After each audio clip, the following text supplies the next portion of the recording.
Hello everyone, it's your favorite astronaut in space here, and just a heads up, this is going to be a bit more of a serious video. I want to have some more silly fun ones in a little bit, but this was just so insane I had to talk about it, okay? Or at least I want to, so we're going to. So, recently, within a few days or so, I forget the exact timeline, but the English government released their new game for school kids aged 11 to 18 called Pathways. And it's supposed to be about navigating the dangers of online and extremist ideologies, which already, I don't tend to trust any government, least of all the UK one, but the thing is, I heard some people talking about, but I didn't think it was that bad from what I heard. Like, I thought I was gonna say some bad stuff, but it was all gonna make some good points or whatever, and so I just didn't particularly care about it. But when I found that you could try it, we could play it for free online, it's like, I'll check it out. What's the worst that could happen? And oh boy, it's bad. It's bad, bro. It's some straight propaganda stuff. So let's get into it, eh? So, going over the game of Pathways, and I say game in a very loose sense, honestly, because, there's, 6 choices you get to make in the game, and one of them is what you want your character to look like. No, we're not going to have some Skyrim level customization, just whether you want your character to look more like a boy or a girl. And it's a very generic corporate 2D art style, so you're not even getting something visually interesting going on. So basically, like I said, the whole premise of the game is that it's supposed to be teaching kids how to navigate the dangers of online extremism and not falling victim to it, which is probably lessons that pretty much everyone should learn, especially when they're just going on the internet, honestly. The problem is this is ran by the British government, which is, given the fact it's the pro-censorship, government-controlled nightmare that it is, you know we're in for a good ride. This is going to be a bit scatterbrained because it's a short free game, so I'm not super concerned with going into every little axiom and detail about it because you can just do that yourself. But I will leave a link to it down below because, once again, I believe in open, transparent honesty. But the things I want to go over to is in part 2, I believe it was. They go into this part where, the guy is taking course on hospitality, which, by the way, course on hospitality, they get a 60%, some I guess she's supposed to be black. I can't really tell. The art style's too bad for me to possibly even gauge that correctly. And someone who's darker skinned than the main character does a better job in the tests, and then she gets immediately a job offer on the spot because of that. I don't even know how that happens. And then the purple hair chick suggesting, it's because the British system is racist and immigrants are taking jobs, and listen, that's a whole complicated issue in its own right. And behold, this is the one time where I think they came the closest to making the purple hair chick the villain, because she's supposed to be the villain, this antagonistic force who's driving the character down a bad path. And this is the closest she gets to that, where it doesn't really look good. There are probably some terrible ways to present it, but she does not look good here. But this gets undermined very quickly. But we'll get to that. In part 3, and this is probably the most infamous parts in my opinion, that has no real forgivable thing, is that the main character is he's hanging on his phone in bed, and then he gets some reports of I can't remember what it was, but someone taking housing from veterans or something like that, and some videos related to that, stuff like that. And the bad choice you can make, the bad choice that gets you bad choices, is to look up info about it. And I don't mean ask a specific bias source, but look into it, find information, do your own research, right? And the British government, funded by the British government, says that you shouldn't do that. That is a bad thing to do because it might make you racist or something. So, or stuff like this. So, the British government is literally made a game telling people to not do your own research, not do any looking into any kind of thing. Don't look for the facts or the information. No, don't do that, because that's bad, or you'll become bad if you do it. Now, listen, I don't believe looking into facts information will make someone racist. In fact, if anything, I think knowing more about cultures and peoples makes you less racist, but that's a different topic for a different day. But the fact that that's what the British government seems to think is rather concerning. Then we go back to part 4, I think it was, where I can't remember where it was, but it was part 4 or 5. No, it was part 5, yeah. Part 5 I was thinking of. Where basically the purple hair chick who kind of pops in and out, and I do want to say there's some continuity between characters. So when I bring up something in a second here, this is not just a random poll completely. So in part 5, the purple hair chick is talking to the main character. He's hanging out at his dad's place on the weekend because, of course, there's a divorced family, and listen, I have my own beef with constantly shoving divorced families into things. It's a complicated relation because I come from that kind of mess. It's complicated. I don't like how the media represents that kind of thing, but that's a whole nother story. But my whole sidetrack here I get to is that she wants him to go to this protest that's concerned and upset about the changing in British culture and values and the government in the past few years. That last few year part is going to be important. And so if the character does join, he joins the protest, he waves his flag and wants change about from the current system. And the cops basically break it up and stop him and then get statements from him and all that jazz, right? And I just find it funny because you think they would have it here, but like, oh, the protests were violent, or they were doing destruction or stuff like that. But they don't. As far as we can tell, as far as that game gives us, this supposed extremist protest is just protesting about I don't like changes in England in the last few years. And that last few years is the key part, because if it was going back further or trying to say, oh, we'll claim traditional values, then you could probably try to say, oh, they're trying to take away rights from people. But the last few years would imply their biggest issue is mostly with, the rise of censorship in the government. You know how England will arrest you for memes and such, and you don't have privacy, and freedom of speech is a dead concept. Yeah, and that's on cops if you dare so much say it's the wrong meme. Stuff I think most people would agree is pretty good to fight against. Freedom of speech is a pretty important value, I'd say. But what's worse is that if the main character doesn't do this, he denies it, then one of the things that happens is that we see the purple hair friend group, part of the political group protest thing.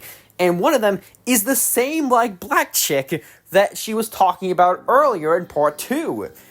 So, literally, and the thing is, how it was framed in part 2 is a loud thing everyone could hear. So there's no way, this is not like a backstabbing type thing where she's saying something behind her friend's back. No, she's just friends with that chick. And not just, I'm casual friends, but they're part of the same political group. So you had, one job to make the political extremists violent racists, and then you show them not being violent and not being racist. Or at least they seem not to be not enough that a black person was not only let in, but would join. So, congratulations, your bad group doesn't look all that bad in the grand scheme of things. At least, now granted, there could be more going on here that's bad, but we sure as heck don't really see it. All we know is that they don't like the government, they don't like the state of the government right now, which, honestly, looking at England, I fully agree with. I understand that. But the worst part is the ending. Now, if you make the good choices, don't question the government, don't ask questions, that kind of thing, then it basically, oh, things are hard, but you talk to teachers, it's all good. If you get the bad ending, where you make bad choices and question the government too much, then they send their little people after you. They get guidance counselors to talk to you and help you work through your feelings, so you no longer have these opinions, aka question the government. So basically the bad ending is, you get taken away by the government, walks up to you and tries to change your opinions on everything, so you don't question the government again. We're going to get into that in the next part, but to briefly go over more of the game, quote-unquote, it's bad. The game itself, even on a technical level, runs badly. The art style is bad. It doesn't even run well, which is impressive because it's just a slideshow. How did you mess up a slideshow and make the slideshow stutter? I don't know. I do not understand that at all. But anyway, let's get into the more really dystopian part of this whole mess. Then after the game, quote-unquote, ends, we get a little idea of what Prevent is, which is a British government group consisting of many different, according to the game at least, consisting to many different professions and fields designed to help target extremism before it spreads, which is a fancy way in government speak of trying to get you on things you haven't done yet. Now, once again, obviously real extremism can exist, but I don't really trust the British government with any kind of stuff like that because they think posting memes is a crime. So I don't really trust that. But even if the British government didn't have the track record it does recently, I would still not, this group would still be sketchy because its whole job is that it wants to target people that, it's supposed to be if you see someone you care about, or you have your own thoughts that are that could lead to extremism. And they say that, any ideology could become extremist. Yeah, but the game itself kind of shows what they view it as, and mostly it's just questioning the government, disagreeing with the government, or in not doing that. So, and then the prevent thing here, the ad basically for it in the game, or propaganda if we're being real here, literally goes on to how if you see anyone, friends, family, parents, or whatever, you should file a report and send them to prevent so they can help treat them and keep them from, having these thoughts and feelings of ideologies the British government doesn't agree with. I mean, but that's basically what it is. I mean, it's literally training 11 to 18-year-olds to basically turn on their friends and family if they find them committing wrong thing. I mean, that's what that is fundamentally. That is quite literally what it is. It's a government program designed to, in case you step out of line or say things the government doesn't like, we'll send cops or doctors or whatever other group we want to make sure to try to get you on the right path. Because that doesn't sound like propaganda and government trying to control your mind at all. And we can just look at what the game considers extremism. Mostly, in my opinion, by far the most concerning is the third part, where the game openly tells you that looking into things, trying to get to the bottom of information, not just listening and believing, is a bad thing. It's a sign of political extremism. That is a terrible mentality for any healthy human to have.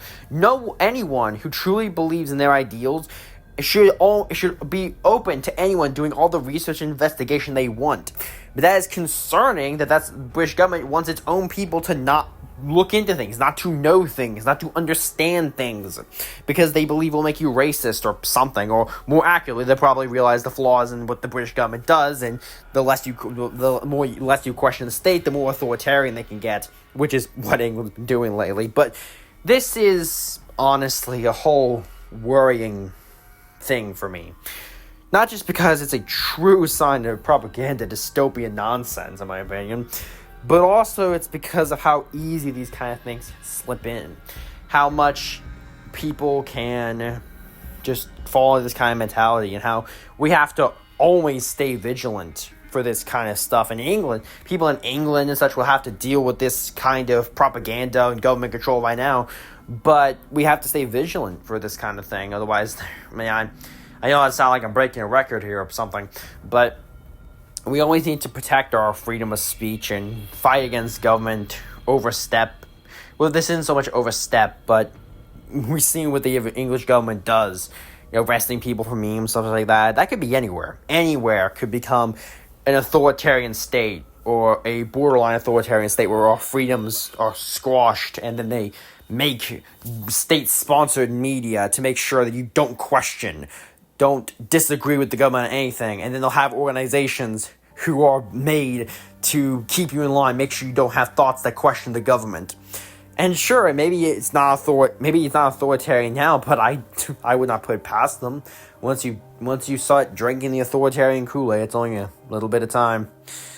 Yeah, I don't really have a happy ending for this video, or some kind of funny joke to end on. Just never forget your freedoms, never forget what your freedoms are deserved, and they are rights by being alive, and never forget any of that, and always fight for them, never letting someone take them from you like that.